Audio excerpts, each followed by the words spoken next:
In the last 24 hours, the Middle East has crossed a critical point. What has just happened could reshape your reality and the price of everything you consume. This is not a temporary crisis. It is mounting pressure on the global order. Three critical developments are now defining this new reality.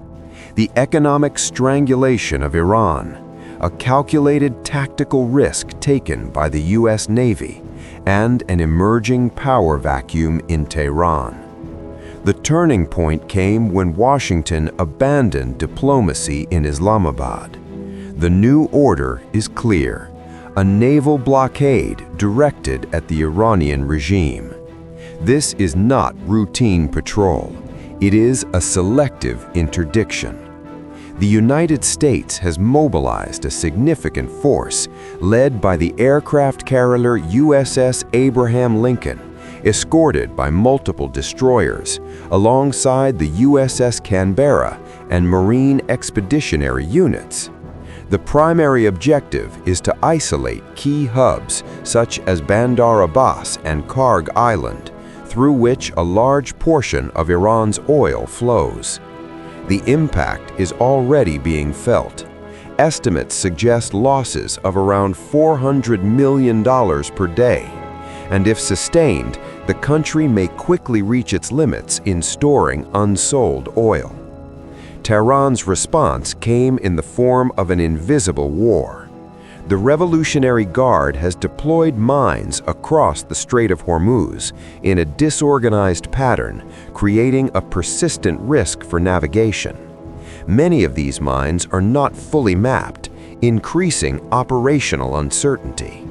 And this is where a critical bottleneck emerges for the United States: mine clearance.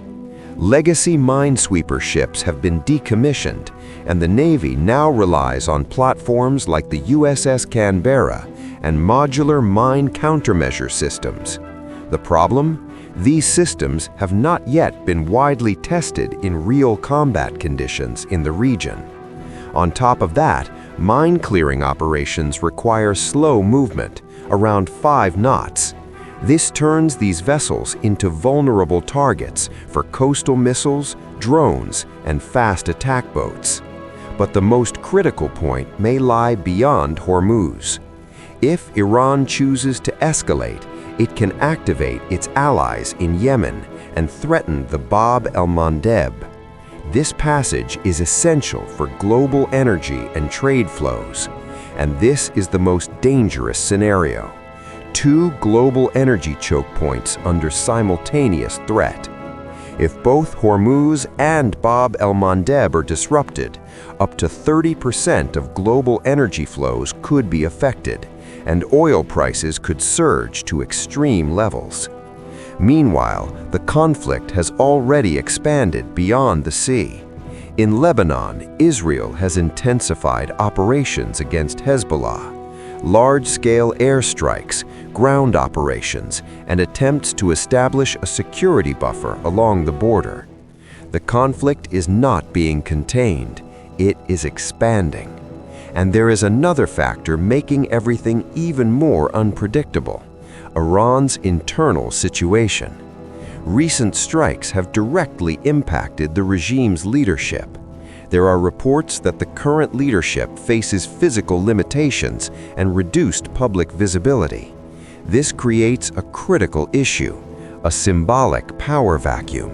And who fills that space? The Revolutionary Guard, a more rigid, more aggressive structure, and far less inclined toward negotiation. On the diplomatic front, another problem emerges. Traditional U.S. allies have not followed this escalation.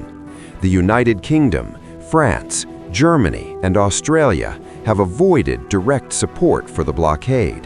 Instead, they prefer separate operations focused only on maritime security. This reveals a significant fracture. The Western coalition is showing clear signs of division. What we have now is a system under stress: an active naval blockade, mines in the Strait of Hormuz, the risk of closure at Bab el-Mandeb, active conflict in Lebanon, a fragile Iranian leadership, and divided Western allies. This is no longer an isolated conflict. It is a crisis with systemic potential. The Middle East is not just at war, it is at a breaking point, where any mistake, any miscalculated decision can escalate into something far bigger. Now the real question is, can this still be contained, or has it already entered a path that is difficult to reverse? If you want to understand the conflicts that shape the world, subscribe to Conflict Front.